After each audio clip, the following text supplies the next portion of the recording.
Hello students, welcome back to Magnet Brains Hindi medium. मैं लाली वर्मा बहुत बहुत स्वागत करती हूँ आप सभी का मैग्नेट ब्रेन्स के हिंदी मीडियम चैनल पर। हाँ, और साथ ही साथ ये आशा भी करती हूँ कि आप सभी स्वस्थ होंगे, खुश होंगे, प्रसन्न होंगे, साथ ही साथ अपनी पढ़ाई भी बहुत अच्छे से कर रहे होंगे। और एक बात, अपनी हेल्थ का भी ध्यान रखना है ना, क्योंकि आपको पता है कि स्वस्थ शरीर में ही स्वस्थ मस्तिष्क का वास होता है।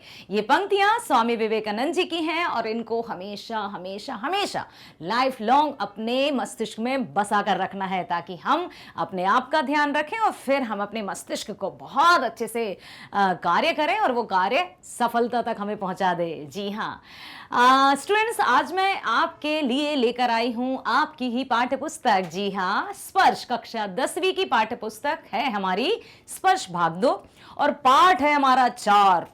पता तो होगा ही, प्रीवियस वीडियो में आपने देखा था तीसरी कसम के शिल्पकार शैलेंद्र जी और इसके लेखक हैं प्रहलाद अग्रवाल जी। इसमें आपने देखी थी ना, एक ब्लैक एंड व्हाइट मूवी हमने देखी थी, किस तरह की भूमिका निभाई गई थी, किसके द्वारा बताइए? राज कपूर जी के द्वारा। यस, और उसमें आपने ये भी देखा कि राज कपूर जी ने उस फिल्म के लिए सिर्फ और सिर्फ 1 रुपया लिया था शैलेंद्र जी से। ये भी हुआ था, किस तरह से उनकी भूमिका रही। उनको ये था कि शायद ये फिल्म फ्लॉप हो जाएगी, नहीं चलेगी, परंतु वो बहुत बहुत अधिक फेमस हो गई थी, मतलब हिट हो गई थी कह सकते हैं। उस समय इसके गाने सुपर डुपर हिट हुए थे। बहुत सारे ऐसे गाने हैं, वो भी आपने सुना होगा, सजन रे झूठ मत बोलो, खुदा के पास जाना है, दुनिया बनाने वाले क्या तेरे मन में समाई, काहे को दुनिया बनाई। बहुत सारे इसके गाने हैं जो कि बहुत बहुत लोकप्रिय हुए थे। और आज उसी पाठ के हम करने वाले हैं एनसीईआरटी सॉल्यूशंस, अर्थात जो आपकी पाठ्य पुस्तक के पीछे बिल्कुल पाठ के बाद जो प्रश्न अभ्यास लिखे हुए हैं, आज हम उसी का अभ्यास करने जा रहे हैं और प्रश्न समझने के साथ साथ हम उत्तरों को भी समझेंगे। एक और बात यहां मैं आपसे कहना चाहती हूं कि आप जो हमारे साथ जुड़ गए हैं ना, मैग्नेट ब्रेन्स के साथ जुड़ गए हैं, तो आपका मैं पुनः स्वागत करती हूं, क्योंकि मैग्नेट ब्रेन्स बन चुका है भारत का नंबर 1 प्लेटफॉर्म जो देता है आप जैसे होनहार स्टूडेंट्स के लिए शिक्षा एकदम फ्री। ना केवल आपके विषय की शिक्षा, बल्कि सभी प्रतियोगी परीक्षाओं के वीडियोस भी यहां पर आपके लिए उपलब्ध है फ्री। तो हमारे साथ हमेशा आपको बने रहना है और अधिक से अधिक इसको शेयर करना है लिंक को, ताकि आपकी तरह और भी स्टूडेंट्स जुड़ सके हमारे साथ। चलिए चलते हैं पहले प्रश्न की ओर। पुनः मैं स्वागत करती हूं आपका। आइए पहला प्रश्न देखते हैं, और मौखिक, लिखित और साथ ही साथ 3 श्रेणी में ये प्रश्न बटे हुए हैं। सबसे पहला है मौखिक, उसके बाद है लिखित और फिर चलेंगे हम आशय स्पष्ट की ओर। आशय स्पष्ट का अर्थ समझते हैं ना आप? आशय स्पष्ट मीन्स कि हमें उनका अर्थ बताना है। जो भी पंक्तियां पाठ से पूछी जाएंगी उनका हमें अर्थ बताते हुए उत्तर लिखना है। भावार्थ तो आप समझते हैं, भावार्थ होता है कविताओं में, जिसके अंतर्गत हमें भावनात्मक तरीके से सोचकर उनका अर्थ बताना होता है। तो सबसे पहले है हमारा मौखिक, और मौखिक में चलते हैं कि इनके प्रश्न हम कितनी पंक्तियों में दे सकते हैं, 1 2 3 पंक्तियों में दे सकते हैं कि जो प्रश्न पूछा गया है उसका उत्तर संतोषजनक हो, तब हमारा उत्तर सही माना जाता है। ठीक है, आइए पहला प्रश्न देखते हैं। तीसरी कसम फिल्म को कौन कौन से पुरस्कारों से सम्मानित किया गया था, याद है आपको? निम्नलिखित पुरस्कारों से सम्मानित किया गया था। राष्ट्रपति स्वर्ण पदक से सम्मानित, राष्ट्रपति स्वर्ण पदक से सम्मानित, ठीक है, gold medal. Bengal film journalist association द्वारा सर्वश्रेष्ठ फिल्म का पुरस्कार, और साथ ही साथ मास्को फिल्म फेस्टिवल में भी यह पुरस्कृत हुई थी। इस तरह की ये तीसरी कसम जो मूवी थी, जो फिल्म थी, वो बहुत पब्लिक ने सराही, क्योंकि इसमें जो एक्टिंग की गई थी, जो अभिनय किया गया था, वो काबिले तारीफ था। प्रश्न है दूसरा, शैलेंद्र ने कितनी फिल्में बनाई? याद है आपको? कुछ याद आया? जब हमने पाठ का सार पढ़ा था और उसमें कुछ लिखा था कि अपने जीवन में उन्होंने एक ही फिल्म का निर्माण किया, तीसरी कसम, जो कि उनकी पहली और अंतिम फिल्म थी। एक ही फिल्म बनाई गई शैलेंद्र जी के द्वारा, वो थी तीसरी कसम। यही उनकी पहली थी, यही उनकी आखिरी फिल्म थी, तो याद रखिएगा। अगला प्रश्न है, राज कपूर द्वारा निर्देशित कुछ फिल्मों के नाम बताइए। बताइए, याद है कुछ? मेरा नाम जोकर ओके, और देखते हैं। राज कपूर द्वारा निर्देशित कुछ फिल्मों के नाम निम्नलिखित हैं। अकेला निम्न मत लिखिएगा कभी भी, क्योंकि निम्न का अर्थ होता है छोटा। निम्नलिखित मीन्स नीचे लिखा हुआ, उपर्युक्त मीन्स ऊपर की पंक्तियां, ठीक है। मेरा नाम जोकर, अजंता, मैं और मेरा दोस्त, सत्यम शिवम सुंदरम, संगम और प्रेम रोग। ये किसकी हैं? राज कपूर जी की सुपर डुपर हिट फिल्में रही हैं। यदि आपने सुना होगा मेरा नाम जोकर, मेरा, है ना, सुना है ना, बहुत फेमस गाने भी हैं। अजंता है, मैं और मेरा दोस्त, सत्यम शिवम सुंदरम, संगम, प्रेम रोग, डपली बाले, इस तरह से ये बहुत सारी ऐसी फिल्म हैं जो अपने कार्यकाल में सुपर डुपर हिट रही थी और दर्शकों द्वारा बहुत अधिक सराही गई थी। अब चलते हैं हम अगले प्रश्न की ओर। तीसरी कसम फिल्म के नायक व नायिकाओं के नाम बताइए और फिल्म में इन्होंने किन पात्रों का अभिनय किया था। नायक कौन थे? राज कपूर जी। नायिका कौन थी? वहीदा रहमान जी। और इन्होंने किसकी भूमिका निभाई थी? राज कपूर ने हीरामन गाड़ीवान का अभिनय किया था और वहीदा रहमान ने नौटंकी कलाकार हीराबाई का अभिनय किया था। उस समय राज कपूर ने किसका किया था? हीरामन गाड़ीवान, और वहीं पर वहीदा रहमान जी ने नौटंकी कलाकार हीराबाई का अभिनय किया था। कौन सी फिल्म में? तीसरी कसम, जिसका हमने अभी अभी पाठ पढ़ा है, ठीक है। अगला प्रश्न है, फिल्म तीसरी कसम का निर्माण किसने किया? सोचने की आवश्यकता नहीं है, क्योंकि शैलेंद्र जी द्वारा एक ही फिल्म बनाई गई जो तीसरी कसम थी। तीसरी कसम के शिल्पकार कौन? शैलेंद्र जी, बस। राज कपूर ने मेरा नाम जोकर के निर्माण के समय किस बात की कल्पना भी नहीं की थी?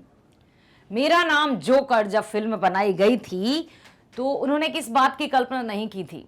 और हमने जो प्रीवियस वीडियो आपने देखा, पहला पार्ट का सार, उसमें यह भी लिखा था ना कि इस फिल्म को बनाने में कितना समय लगा था। याद कीजिए, हाँ, 6 वर्ष एक फिल्म को बनाने में लगे थे। और राज कपूर जी ने ये कभी नहीं सोचा था कि एक फिल्म को बनाने में इतना लंबा समय लगेगा कि कोई बच्चे का किरदार निभा रहा होगा वो ही अच्छा खासा युवा हो जाएगा, है ना। राज कपूर ने मेरा नाम जोकर के निर्माण के समय कल्पना भी नहीं की थी कि फिल्म के पहले भाग के निर्माण में ही 6 साल का समय लग जाएगा, वो भी पहले ही भाग। ऐसा नहीं कि संपूर्ण फिल्म। मेरा नाम जोकर का जो फर्स्ट पार्ट था, पहला भाग था, उसी में 6 वर्ष लगे थे, मतलब और भी इसमें वर्ष लगे थे, तब जाकर फिल्म का निर्माण कंप्लीट हुआ था। और अभी आपको पता है कि कितने समय में फिल्म बन जाती हैं। अगला है प्रश्न, राज कपूर की किस बात पर शैलेंद्र का चेहरा मुरझा गया था? बताइए। जब राज कपूर जी ने कुछ कहा तो क्या कहा था जिससे शैलेंद्र जी एकदम उदास से हो गए थे? ऐसा तो नहीं कि उन्होंने फिल्म के रिलीज होने से या अभिनय करने से पहले ही कुछ एडवांस लेने की बात कही हो सकता है। तीसरी कसम फिल्म की कहानी सुनकर राज कपूर ने पारिश्रमिक एडवांस देने की बात कही। इस बात पर शैलेंद्र का चेहरा मुरझा गया था। पारिश्रमिक, मेहनताना।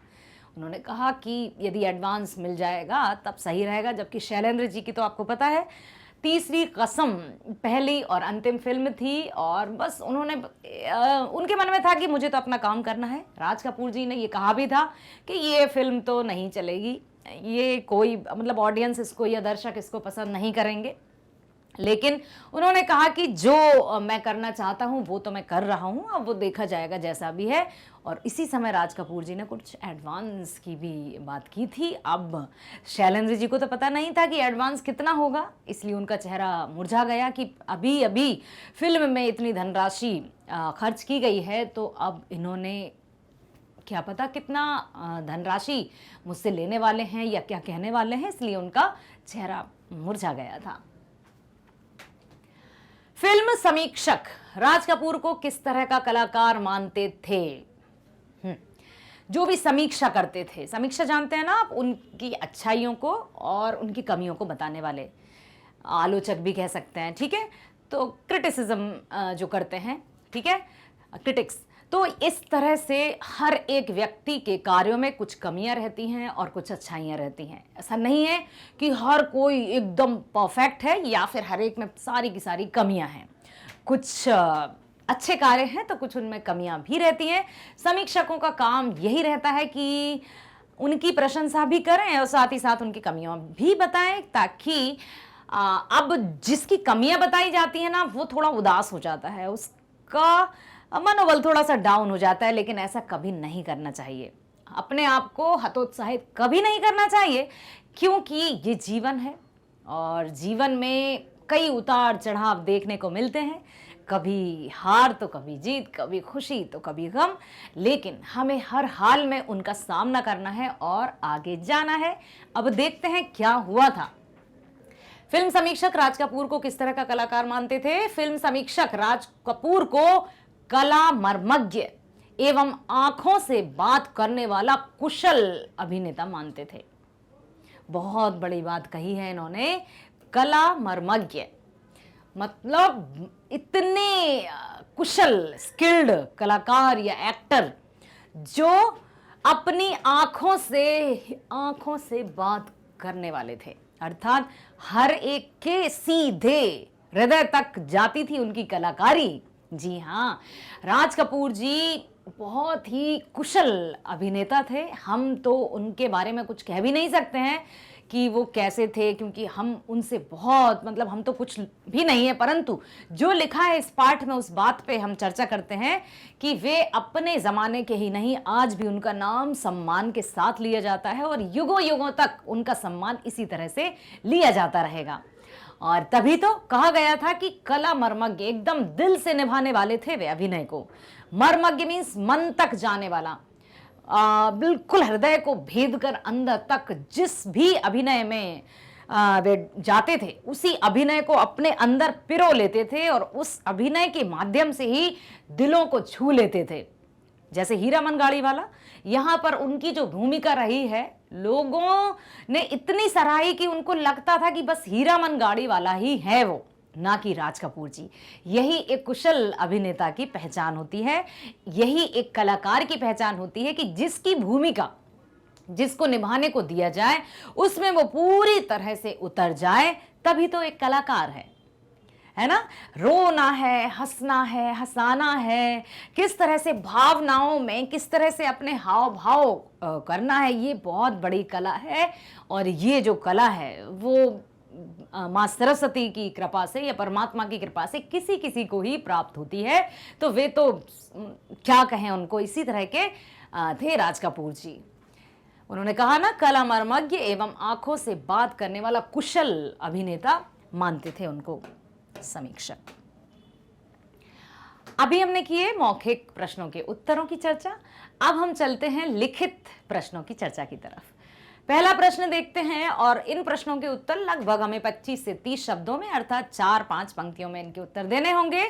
और एक बात सुन लीजिए कि कोई भी प्रश्न का उत्तर जितनी पंक्तियों में दिया जाता है तो आपको उन पंक्तियों को या शब्दों को गिनने की आवश्यकता नहीं है, लेकिन फिर भी एक आइडिया लगाना होता है तो आपको शब्द कभी कभी गिनना पड़ते हैं। मान लीजिए आप पहला अनुभव है कि हमें कितना शब्द लिखना है, तो हमें काउंट भी करने पड़ते हैं। लेकिन जो काउंट करना या गिनती करना, उसमें हम सहायक क्रियाओं को या कारक शब्दों को जोड़ते नहीं हैं। जैसे यहां हम देखें, अभी मैं सिर्फ बताना चाहती हूं आपको कि तीसरी कसम फिल्म को सेल्यूलाइड पर लिखी कविता अर्थात कैमरे की रील में उतार कर चित्र पर प्रस्तुत करना, इसलिए अब यहां पर एक शब्द है तीसरी कसम फिल्म, इसको हम काउंट नहीं करेंगे, ठीक है। फिर हम देखेंगे की काउंट नहीं होगा, मे काउंट नहीं होगा, इनको हम नहीं गिनेंगे, है नहीं गिना जाता है, था नहीं गिना जाता है। तो कभी भी ऐसा मत सोचिएगा कि एक गांव में एक राजा रहता था तो मे और था इसमें नहीं गिना जाएगा। तो जब भी शब्द सीमा आप निर्धारित करें या शब्दों को गिनकर आप देखें तो सहायक क्रियाएं, हेल्पिंग वर्ब्स जिनको हम कहते हैं, उनको नहीं गिनते हैं।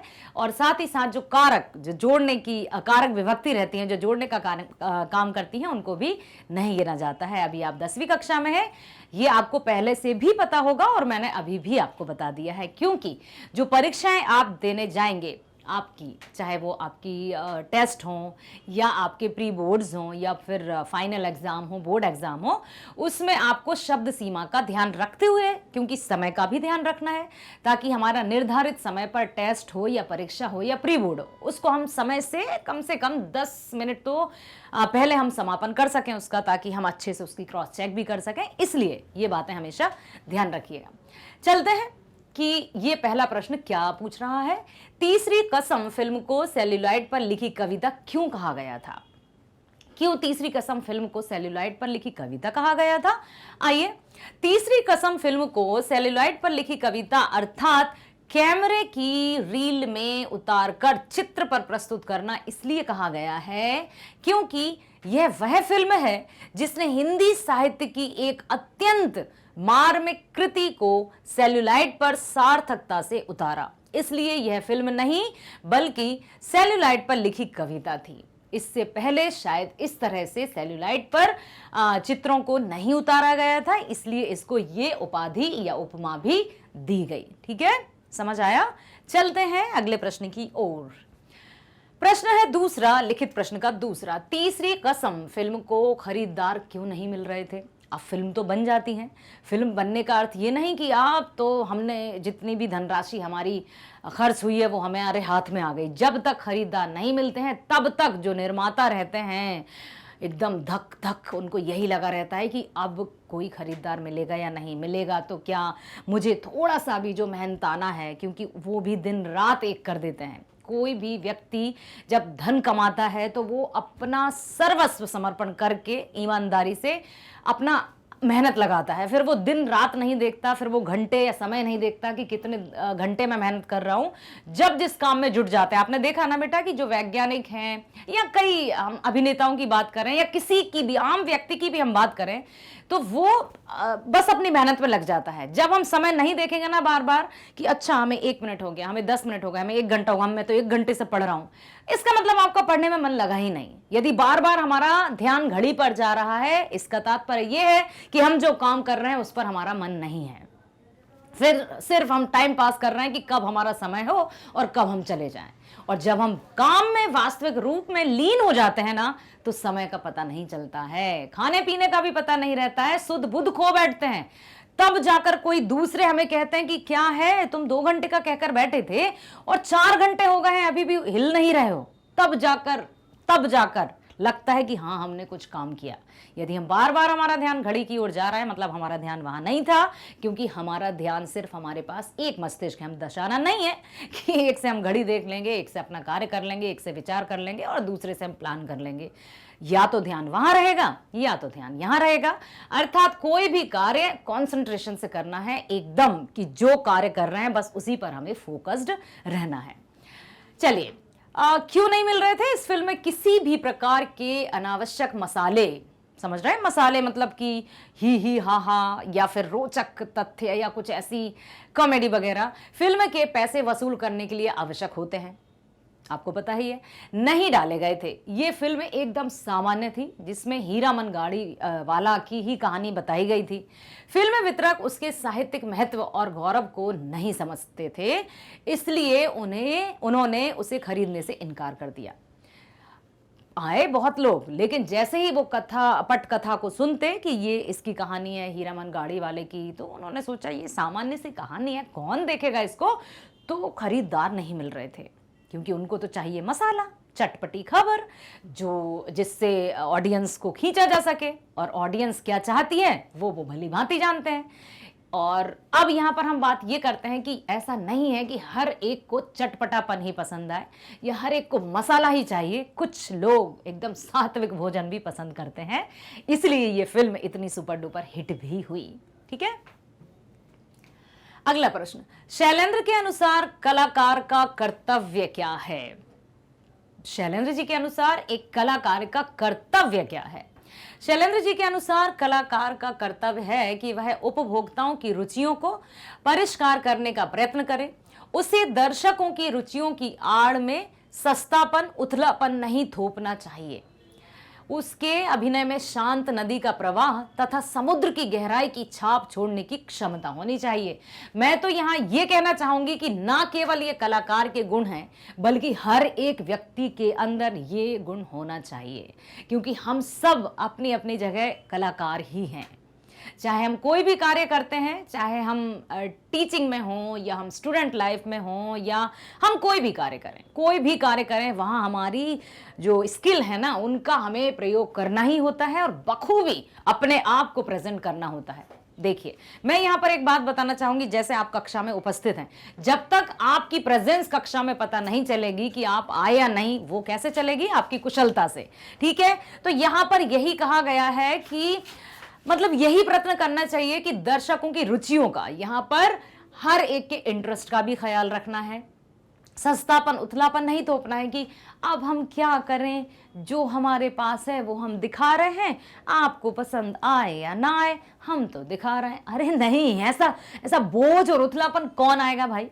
कोई नहीं आता है। इसलिए हमेशा एनर्जी के साथ एनर्जेटिक या ऊर्जावान रहकर अपना 100% हमें देना है, 100% हमें देना है। जो होगा फिर देखा जाएगा। अपनी तरफ से कोई भी कमी नहीं छोड़ना है, किसी भी क्षेत्र में हम क्यों ना हो। चाहे हम विद्यार्थी जीवन जी रहे हों, चाहे हम शिक्षक का जीवन जी रहे हों, चाहे हम घर परिवार में एक बहू, बेटी, माँ, पत्नी, किसी का भी किरदार निभा रहे हो, हर एक में हमें अपना 100% देना होता है। तब जाकर हमें भी प्रसन्नता होती है और हमारे आसपास का जो माहौल है वो भी प्रसन्नचित्त रहता है। ठीक है, यही तो बात कही उन्होंने कि उसके अभिनय में शांत नदी का प्रवाह भी हो।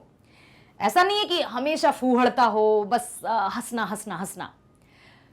जब बात हो कभी रोचक की या मनोरंजन की तो हंसी मजाक भी जरूरी है, लेकिन जब बात हो कर्म की तो गंभीरता भी अत्यंत आवश्यक है, क्योंकि कोई भी कार्य गंभीरता के बिना पूरा नहीं होता। तभी तो आपने सुना होगा ना, हंसी में मत उड़ाइए, क्योंकि जब कार्य की बात होती है, जब हमारे समर्पण की बात होती है, वहां हंसी मजाक नहीं चलता। कभी कभी मनोरंजन के लिए हंसी मजाक जरूरी है, वो भी हमें एकदम तरोताजा रखता है, लेकिन हमेशा ही हंसी मजाक करते रहने से हमारे कार्य पर प्रभाव पड़ सकता है कुछ नकारात्मक। इसलिए जब कार्य की बात हो, जब परीक्षाओं की बात हो, जब परीक्षण की बात हो, जब गृह कार्य, होमवर्क, कुछ भी बात हो, तब हमें गंभीरता पूर्वक अपने कार्य को करना है। और जब कार्य समाप्त हो जाए तो हमें फिर अपने आप में मतलब अपने आप को मनोरंजन की फील्ड में चले जाना है। ठीक है, या उस ओर मुड़ जाना है। तभी लिखा है यहाँ कि शांत नदी का प्रवाह भी होना चाहिए और समुद्र की गहराई की छाप छोड़ने की क्षमता भी होनी चाहिए। कि कुछ लोग तो ऐसे होते हैं जिनकी प्रतिभाएं सब में होती हैं, हुनर सब में होते हैं, लेकिन किसी का छुप जाता है तो किसी का छप जाता है। क्यों? क्योंकि कोई चलता पद चिन्हों पर कोई पद चिन्ह बनाता है। यहाँ हर एक के अंदर कुछ ना कुछ गुण अवश्य हैं, लेकिन कुछ उन गुणों को अपने भीतर ही रखे रहते हैं, उनको उजागर करने की क्षमता नहीं डेवलप कर पाते हैं, विकसित नहीं कर पाते हैं। वहीं कुछ जिनके पास जो होता है वो अपने आप को, चाहे कोई एक व्यक्ति हो, चाहे 10 हो या 1000 हो, उन्हें उसी तरह से अपना कार्य करना होता है। ठीक है, और एक मैं बात बता दूं, जब हम अपना अच्छा कार्य करते हैं ना तो यहां पर ध्यान दीजिएगा कि कोई भी अच्छा कार्य करने के लिए हमें किसी के बंदूक की या किसी की निगरानी की आवश्यकता नहीं होती कि कोई हमें देखेगा तभी हम अच्छा कार्य करेंगे। जो अच्छा कार्य करते हैं उनके दिल और दिमाग दोनों में वो बसा होता है कि हमें अच्छा कार्य करना है, क्योंकि हमें अच्छा कार्य करना है। बस एक ही कारण है, नहीं करने के 100 कारण और काम करने का सिर्फ एक कारण, क्योंकि हमें अच्छे से करना है इसलिए हम करेंगे। That's it. ठीक है, तो हमेशा अपने कार्य में 100% दीजिए, ताकि बस परिणाम फिर अच्छा होगा। फिल्मों में त्रासद स्थितियों का चित्रांकन ग्लोरीफाई क्यों कर दिया जाता है? देखते हैं। फिल्मों में त्रासद स्थितियों का चित्रांकन ग्लोरीफाई इसलिए किया जाता है जिससे फिल्म निर्माता दर्शकों का भावनात्मक शोषण कर सकें। त्रासदी, ट्रेजेडीज, कुछ ऐसी दिल दहलाने वाली घटनाएं, कुछ भावनात्मक कि दर्शक बैठे बैठे बिल्कुल आंसू पोंछते हैं और आंसू लुढ़कते रहते हैं, ताकि भावनात्मक शोषण, देखिए यहाँ पर लिखा है, ताकि भावनात्मक शोषण किया जा सके। और जितना जिसके साथ भावनात्मक या भावनाओं से जुड़ जाते हैं वो उतना अधिक सुपर डुपर हिट भी हो जाती। जब तक यहाँ नहीं पहुंचेगी कोई भी फिल्म या किसी की बात, तब तक हम उससे कनेक्टेड नहीं होंगे। हाँ, जब वो मतलब यहाँ आ जाएगी, मन में आ जाएगी, तो हम सब सुध बुध खो बैठते हैं। तो यही होता है। निर्माता निर्देशक हर दृश्य को दर्शकों की रुचि का बहाना बनाकर महिमा मंडित कर देते हैं, बिल्कुल तोड़ मोड़ करके। ये दर्शक ऐसा ही चाहते हैं, दर्शक वैसा चाहते हैं, और कलाकार को फिर वो अपनी उंगलियों पर नचाते हैं, जिससे उनके द्वारा खर्च किया गया एक एक पैसा वसूल हो सके और उन्हें सफलता मिल सके। क्योंकि उन्हें तो सफलता चाहिए, और सफलता तो सबको चाहिए, बस ये है कि तरीके कुछ अलग अलग होते हैं। ठीक, अगला प्रश्न है, शैलेंद्र ने राजकुमार की भावनाओं को शब्द दिए हैं, इस कथन से आप क्या समझते हैं? स्पष्ट कीजिए कि शैलेंद्र जी ने राज कपूर जी की भावनाओं को शब्द दिए हैं, अर्थात क्या हुआ है, किस तरह के शब्द दिए हैं? समझ आया ना? यस, देखिए, शैलेंद्र ने राज कपूर की भावनाओं को शब्द दिए हैं। इसका आशय है कि राज कपूर के पास अपनी भावनाओं को व्यक्त कर पाने के लिए शब्दों का अभाव था, जिसकी पूर्ति बड़ी कुशलता तथा सौंदर्यमय ढंग से कवि हृदय शैलेंद्र जी ने की है। वे क्योंकि वे तो कवि भी थे, और कहते हैं ना, जहां न पहुंचे रवि वहां पहुंचे कवि। और कवि तो कल्पनाओं के धनी रहते हैं। अपनी काल्पनिकता से वो हंसते हुए को रुला सकते हैं और रुलाते हुए को हंसा भी सकते हैं। यही एक कवि की पहचान होती है। राज कपूर जो कहना चाहते थे उसे शैलेंद्र ने शब्दों के माध्यम से प्रकट किया। राज कपूर अपनी भावनाओं को आंखों के द्वारा व्यक्त करने में कुशल थे। कहते ना कि अरे वो तो अपनी आंखों से ही सब कुछ कह गए। तो आंखों से बात करना भी एक बहुत कुशलता होती है। हर एक को अपनी आंखों से बातें करना नहीं आता है, लेकिन यहाँ हम राज कपूर जी की बात करें तो वे अपनी आंखों से इस तरह से बात कह जाते थे कि लोग समझ भी जाते थे। उन भावों को गीतों में ढालने का काम शैलेंद्र ने किया है। ठीक है, चलते हैं अगले प्रश्न की ओर। लेखक ने राज कपूर को एशिया का सबसे बड़ा शोमैन कहा है। शोमैन से आप क्या समझते हैं? शैलेंद्र ने एशिया का सबसे बड़ा शोमैन कहा है राज कपूर जी को। शोमैन मीन्स क्या? हाँ, कलाकार, अभिनेता, या जो अपनी भावनाओं से, जो अपने अभिनय से, आंखों की कलाओं से हर एक को अपनी ओर आकर्षित कर सके। चलिए, उत्तर किस तरह से होगा देखते हैं। शोमैन का अर्थ है प्रसिद्ध, प्रतिनिधि। प्रतिनिधि मीन्स लीडर। ठीक है, आकर्षक व्यक्तित्व, प्रसिद्ध प्रतिनिधि, आकर्षक व्यक्तित्व, जिसकी व्यक्तित्व कहते हैं ना, बहुत से लोगों से जब हम कभी कभी भेंट करते हैं, चाहे हम पहली बार ही क्यों ना मिले हों, लेकिन बहुत से लोग कभी कभी हमसे कह जाते हैं कि आपसे मिलकर हमें लगा नहीं कि हम आपसे पहली बार मिल रहे हैं। अब इसके पीछे क्या कारण होता है कि व्यवहार, आपका व्यक्तित्व, आपकी पर्सनालिटी। और कुछ लोग होते हैं जो कई बार हमसे मिल जाते हैं ना, फिर भी हम उनके साथ सहज नहीं हो पाते हैं। क्या कारण है? क्योंकि हम उनसे भावनात्मक तरीके से नहीं जुड़ पाए। उनका मन और हमारा मन एक दूसरे की भावनाओं को नहीं समझ पाया। और कुछ लोग एक ही बार इस तरह की छाप छोड़ जाते हैं कि लोग उनको भूलते नहीं है। वैसे ही थे राज कपूर जी। ऐसा व्यक्तित्व जो अपने कला, गुण, व्यक्तित्व तथा आकर्षण के कारण सब जगह प्रसिद्ध हो। शोमैन राज कपूर अपने समय के एक महान फिल्मकार थे। एशिया में उनके निर्देशन में अनेक फिल्में प्रदर्शित हुई थीं।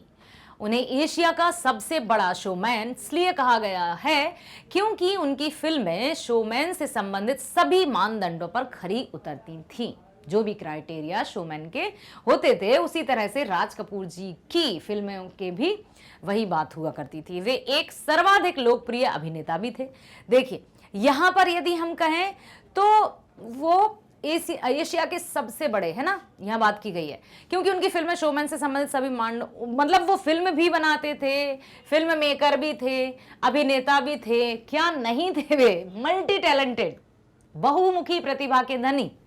उनका अभिनय जीवंत तथा दर्शकों को हृदय पर छा जाता था। जो भी उनकी एक्टिंग रहती थी, जो भी उनका अभिनय रहता था, वो सीधा दिल तक पहुंचता था। दर्शक उनके अभिनय कौशल से प्रभावित होकर उनकी फिल्म को देखना और सराहना पसंद करते थे। बहुत अप्रिशिएट किया जाता था उनकी फिल्मों को, बहुत कहते हैं ना भूरी भूरी प्रशंसा की जाती थी उनकी फिल्मों की। राज कपूर की धूम भारत के बाहर देशों में भी थी। ना केवल राज कपूर जी का नाम भारत में ही बल्कि संपूर्ण विश्व में कहें या दुनिया में कहें में भी प्रसिद्ध था। रूस में तो नेहरू के बाद लोग राज कपूर को ही सर्वाधिक जानते थे। इतना भी है कि जो प्रथम प्रधानमंत्री की हम बात करें, चाचा नेहरू जी की हम बात करें, तो उनके बाद राज कपूर जी को ही लोग जानते थे। चलते हैं अगले प्रश्न की ओर। फिल्म श्री 420 के गीत रातें दसों दिशाओं से कहेंगी अपनी कहानियां पर संगीतकार जयकिशन ने आपत्ति क्यों की? अब इस गाने पर आपत्ति करने की कुछ वजह दिखाई दे रही है आपको? अब वो तो सोच सोच का अंतर है। सोच सभी की अलग होती है, क्योंकि तभी तो सोच के आधार पर ही तो कोई बहुत प्रिय लगने लगता है और सोच के आधार पर ही कोई बहुत अप्रिय लगने लगता है। तो यहाँ पर अब बात करते हैं हम कि संगीतकार जयकिशन जी ने आपत्ति क्यों की थी भाई। संगीतकार जयकिशन ने गीत रातों दसों दिशाओं से कहेंगी अपनी कहानियां पर आपत्ति इसलिए की क्योंकि उनका ख्याल था कि दर्शक 4 दिशाएं तो समझते हैं और समझ सकते हैं, लेकिन 10 दिशाओं का गहन ज्ञान दर्शकों को नहीं होगा, इसलिए ये गाना ही हटा दिया जाए। ऐसी उनकी मतलब ये ही उनकी सलाह थी और उनका मानना यही था कि 4 दिशाएं सुन लेंगे, समझ लेंगे, क्योंकि वो जानते हैं, समझते हैं, लेकिन 10 दिशाओं का वो उनको ज्ञान कैसे होगा, कैसे वे समझ पाएंगे, इसलिए उन्होंने इस पर आपत्ति जताई थी। अगला प्रश्न है, अब हमें इन प्रश्नों के उत्तर देना है थोड़े और अधिक, अर्थात ये कहे जाते हैं दीर्घ उत्तरीय प्रश्न। ठीक है, दीर्घ उत्तरीय means long answer type questions, और अभी हम जो 25 से 30 शब्द कर रहे थे उनको लघु उत्तरीय प्रश्न कहते हैं, अर्थात शॉर्ट आंसर टाइप क्वेश्चन। ठीक है, अब हम चलते हैं दीर्घ उत्तरीय प्रश्नों की ओर।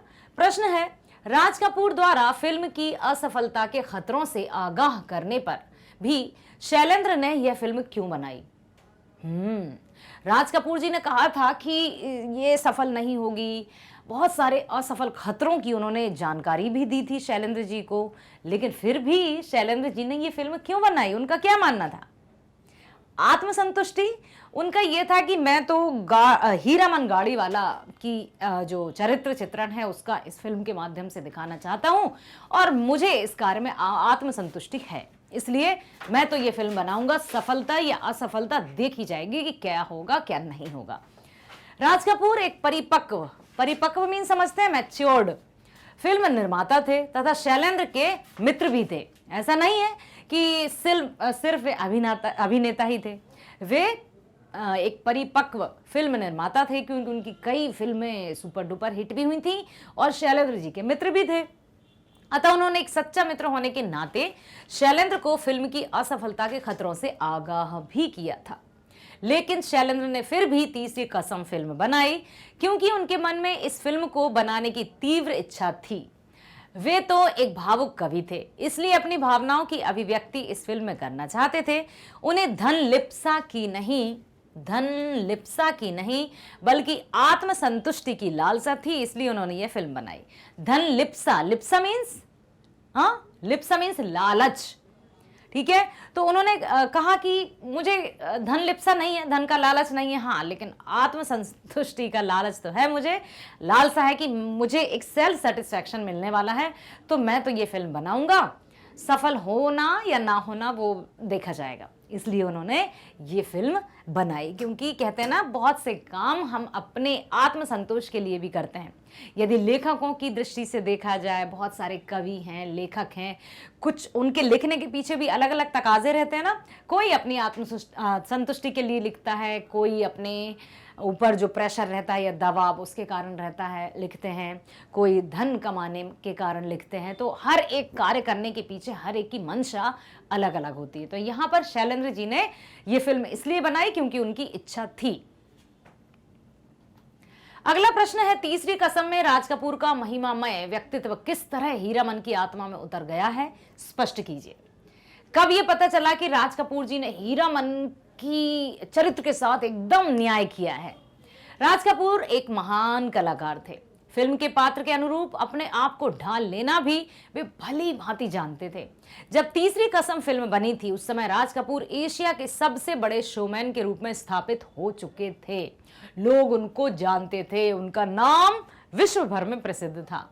तीसरी कसम में राज कपूर का अभिनय चरम सीमा पर था। चरम सीमा मतलब बिल्कुल ऊपर, टॉप पर था। इतना उनका अच्छा अभिनय था कि मतलब लोग कहते थे कि क्या तो अभिनय किया है।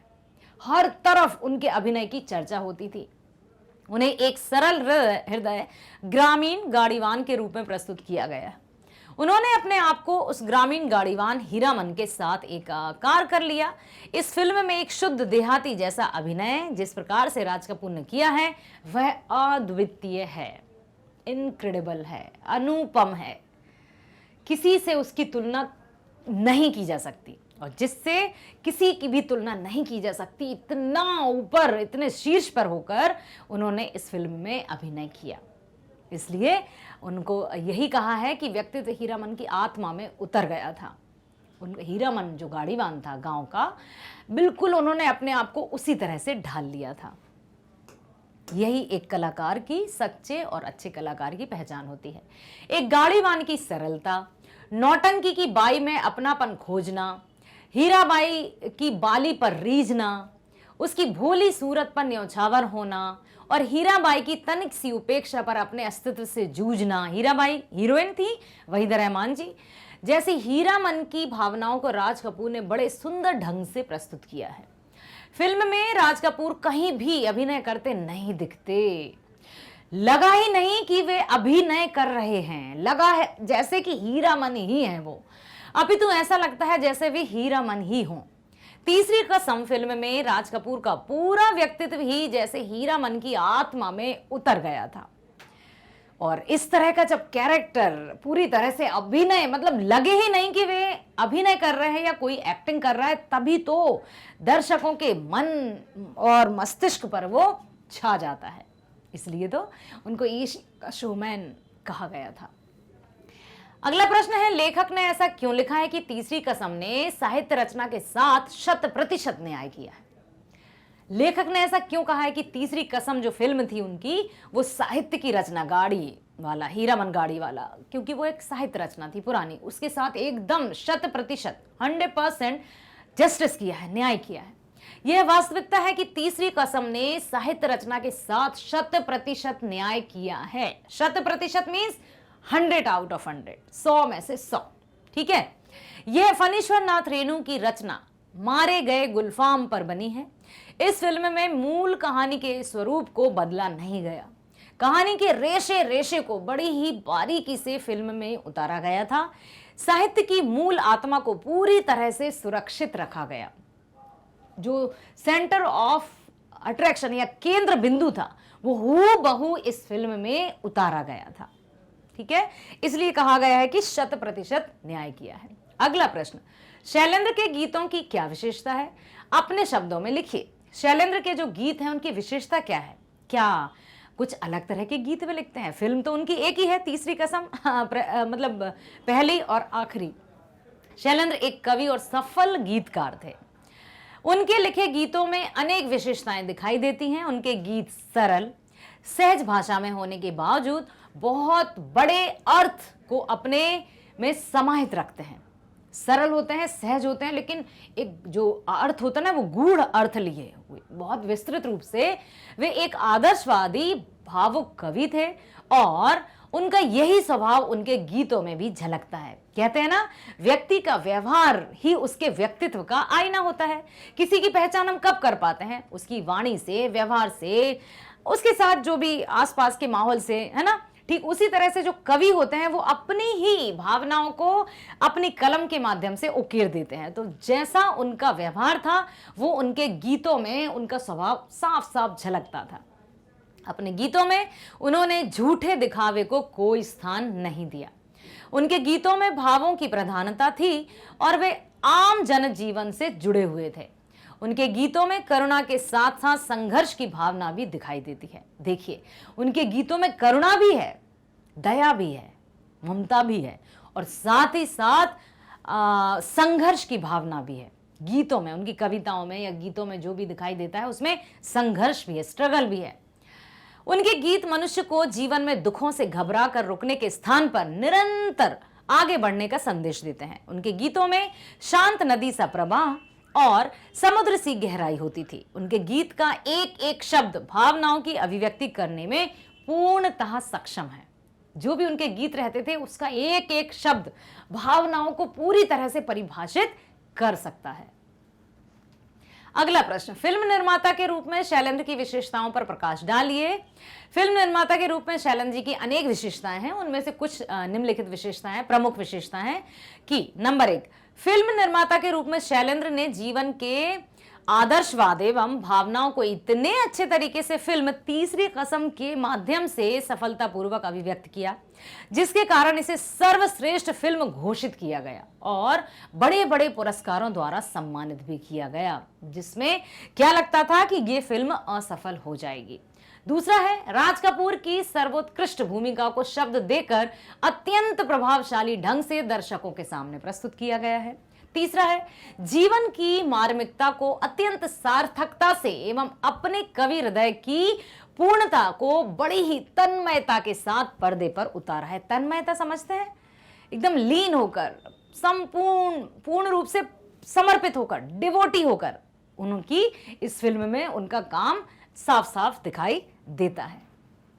अगला प्रश्न, शैलेंद्र के निजी जीवन की छाप उनकी फिल्म में झलकती है, कैसे? स्पष्ट कीजिए कि उनकी रचनाओं में या फिल्म में वो जैसे थे उसकी झलक दिखती है। शैलेंद्र एक आदर्शवादी, संवेदनशील और भावुक कवि थे।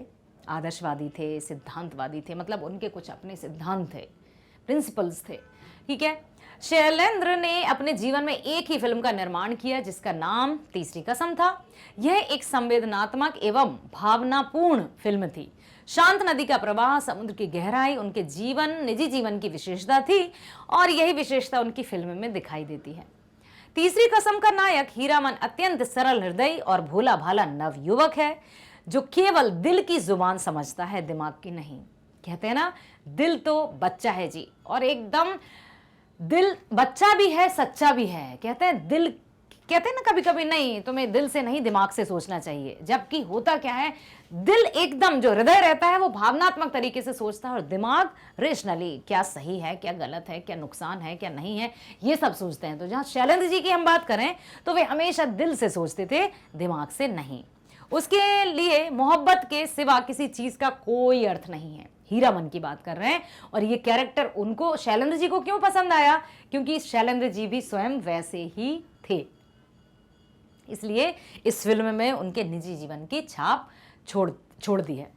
ऐसे ही व्यक्तित्व शैलेंद्र का था। हीरामन को धन की चकाचौंध से दूर रहने वाले एक देहाती के रूप में प्रस्तुत किया गया है।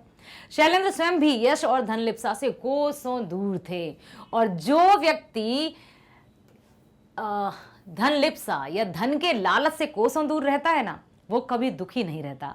उसके चेहरे पर हमेशा मुस्कुराहट बनी रहती है और हमेशा चहकता हुआ नजर आता है। और जो व्यक्ति धन के दलदल में फंस जाता है, उसके पास कितना भी धन क्यों ना हो, हमेशा उसके मस्तिष्क पर रेखाएं नजर आएंगी, आंखों में चिंता नजर आएगी। तो इस तरह से जो लेखक थे या हमारे कवि थे शैलेंद्र जी, वो धन लिप्सा से कोसों दूर थे। इसके साथ साथ फिल्म तीसरी कसम में दुख को भी सहज स्थिति में जीवन सापेक्ष प्रस्तुत किया गया है। जीवन के तरह ही दुखों को भी प्रस्तुत किया गया है। शैलेंद्र अपने जीवन में भी दुख को सहज रूप से जी लेते थे। दुख आया है, आ जाने दो, ठीक है।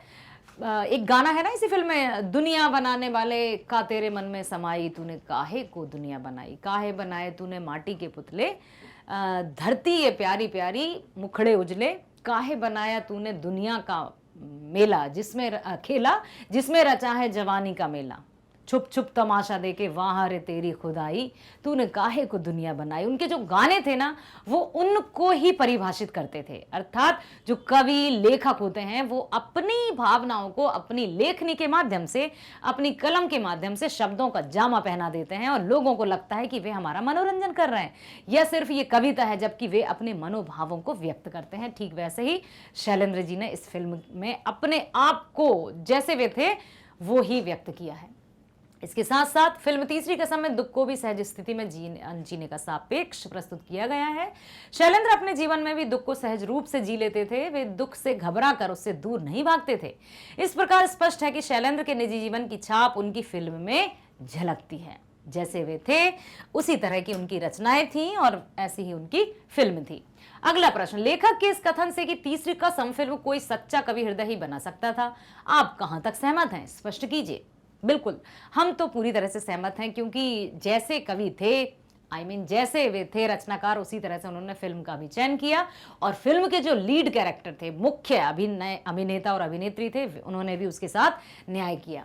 लेखक के इस कथन से कि तीसरी कसम फिल्म कोई कवि हृदय ही बना सकता था से हम पूरी तरह सहमत हैं, क्योंकि कवि कोमल भावनाओं से ओतप्रोत होता है।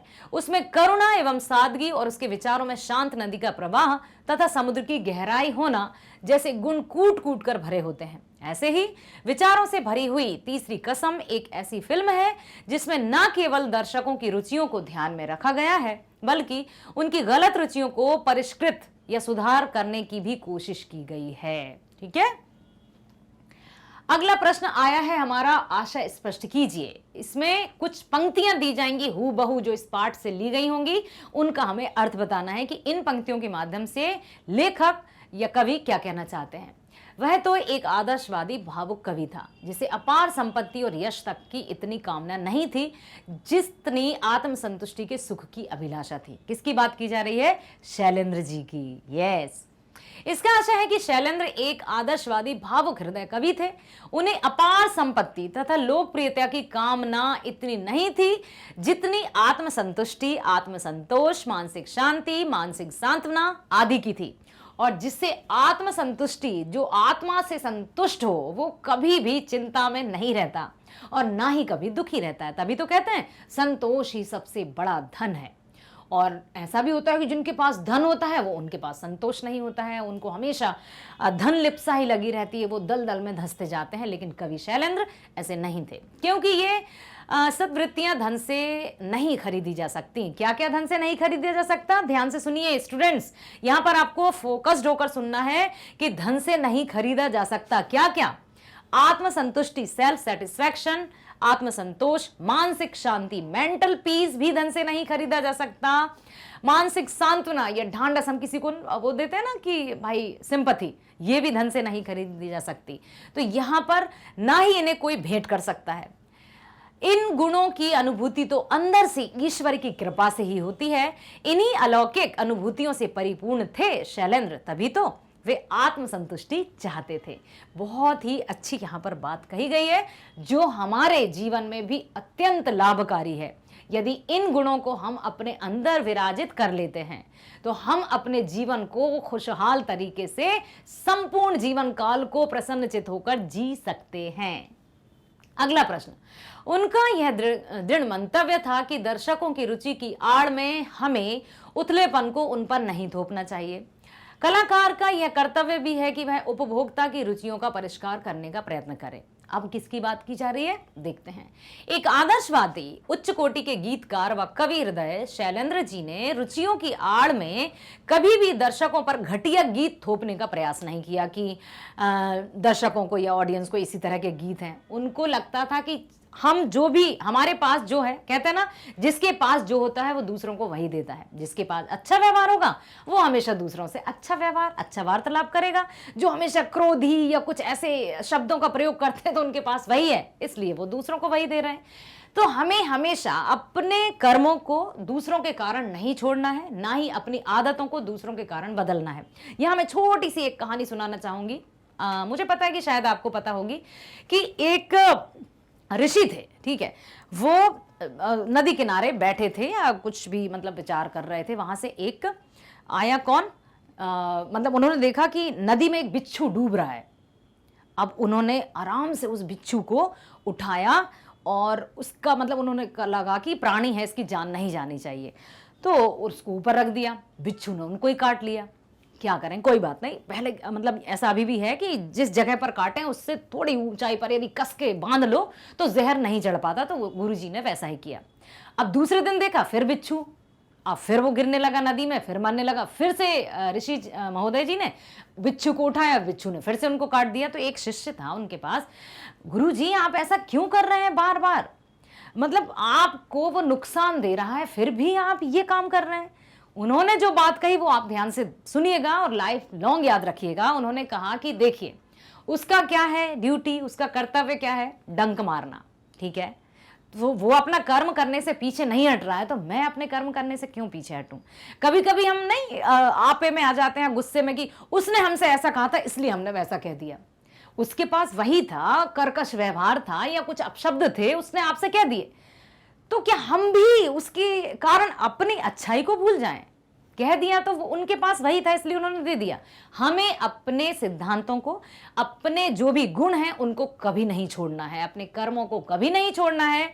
यदि हमें लग रहा है कि हमें इनकी बात नहीं सुननी है, जस्ट लीव दैट प्लेस, हमें उस जगह से चले जाना चाहिए। और कुछ समय बाद वो अपने आप वो भी शांत हो जाएंगे। अकेला क्या करेगा, कब तक बड़बड़ाएगा ठीक है। तो इस तरह से हमें अपने आप को रखना है ध्यान से। तो यही बात की है कि एक आदर्शवादी उच्च कोटि के गीतकार, ऐसा नहीं है कि लोग नहीं कि ऑडियंस को कुछ चटपटा चाहिए, मसाला चाहिए, इसलिए हम इस तरह के शब्दों का प्रयोग करेंगे, ऐसी फिल्म बनाएंगे। शैलेंद्र जी ने कभी ये नहीं कहा कि भाई मैं तो इसी तरह की फिल्में बनाऊंगा जिसमें आदर्श हो, सिद्धांत हो, गहराई हो, सब कुछ हो, ठीक है। उन्होंने ये नहीं कि मैं घटिया बनाऊंगा क्योंकि दर्शकों की आड़ में, उनको जैसा लगता था अच्छा उसी को वे करते रहे हमेशा। फिल्में आज के दौर में मनोरंजन का एक सशक्त माध्यम है। समाज में हर वर्ग के लोग फिल्म देखते हैं और उनसे प्रभावित भी होते हैं। आजकल जिस प्रकार की फिल्मों का निर्माण होता है उनमें से अधिकतर इस स्तर की नहीं होती कि पूरा परिवार एक साथ बैठकर देख सके।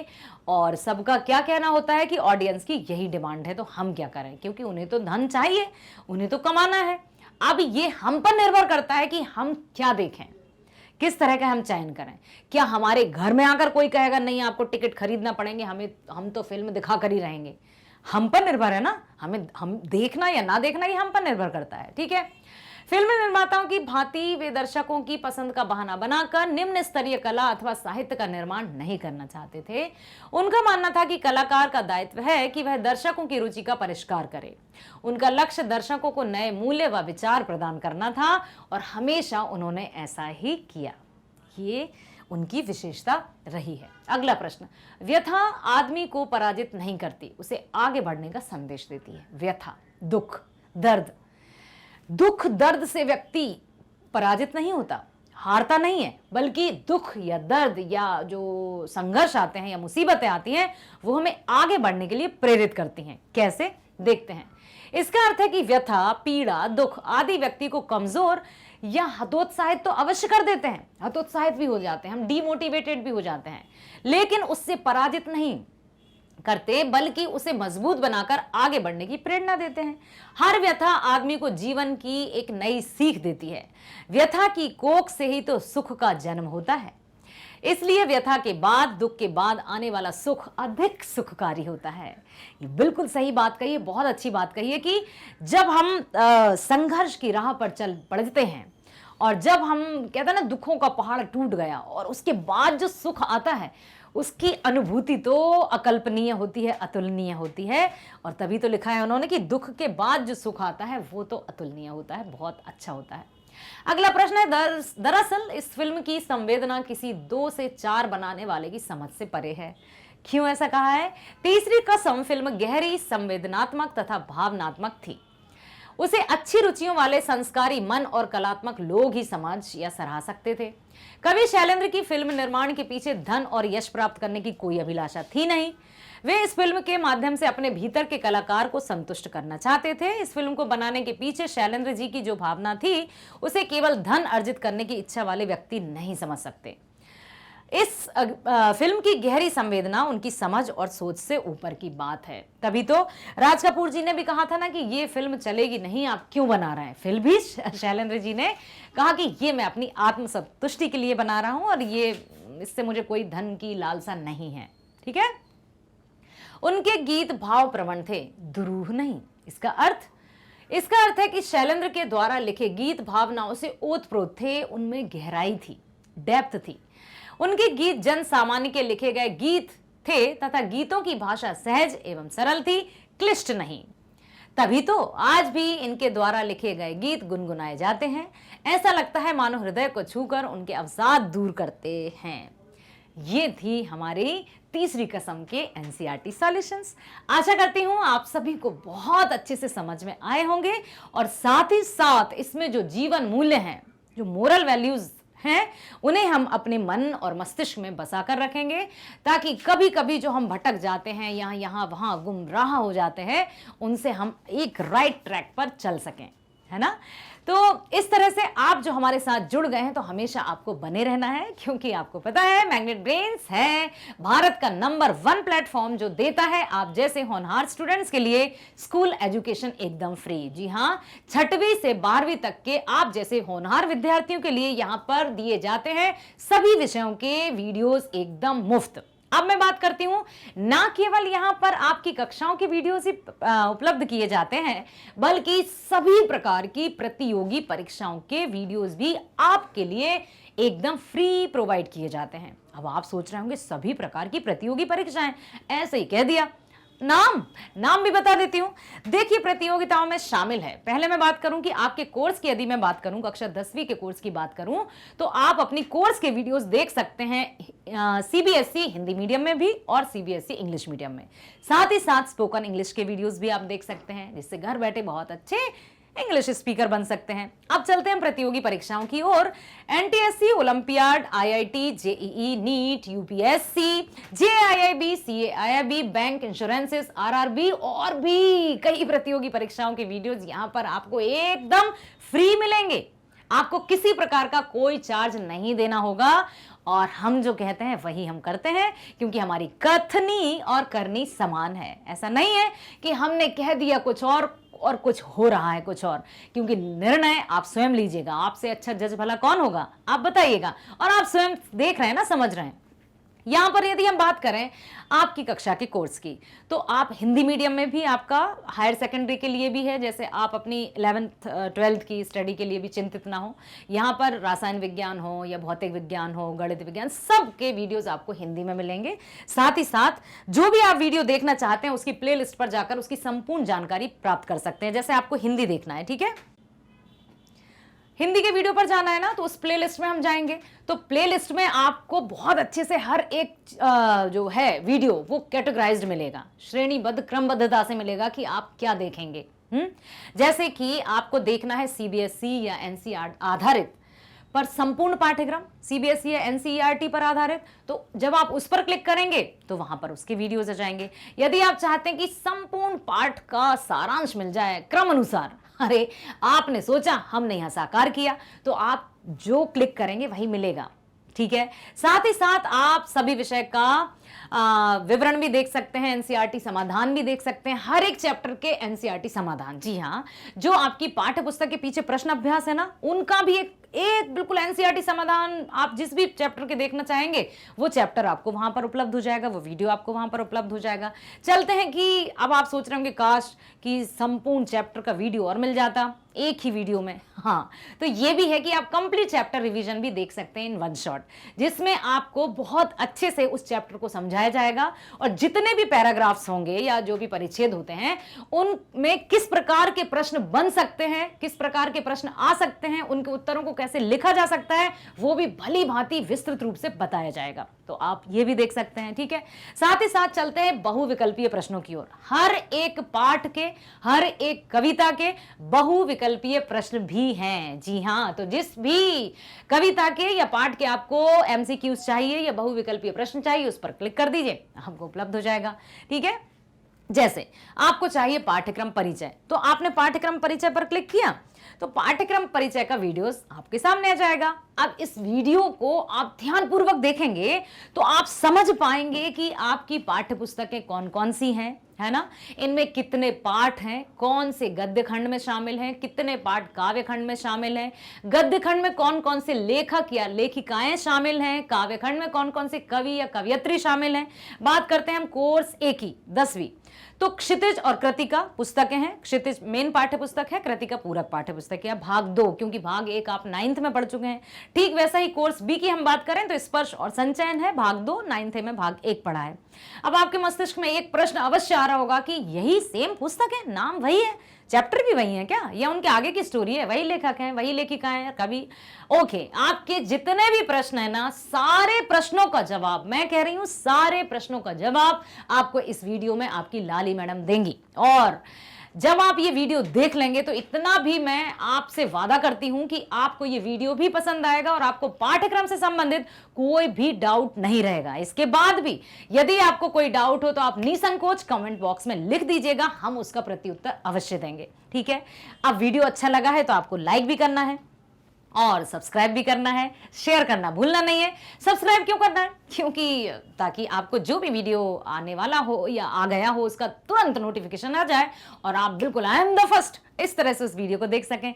अधिक से अधिक शेयर कीजिए, क्योंकि जिस तरह का लाभ आप उठा रहे हैं, आप अपने जो भी फ्रेंड सर्किल हैं या अपने परिजन हैं, रिलेटिव्स हैं, उनमें अधिक से अधिक लिंक शेयर कीजिए। मुझे पता है आपके कॉन्टैक्ट्स बहुत हैं, तो शेयर करना नहीं भूलना है। ठीक है, मैग्नेट ब्रेन्स आप जैसे होनहार स्टूडेंट्स के लिए लेकर आता है कक्षा 6वीं से 12वीं तक ऑनलाइन स्कूल एजुकेशन, एकदम मुफ्त, एकदम फ्री, कोई पेड सब्सक्रिप्शन नहीं है, ना ही कभी होगा।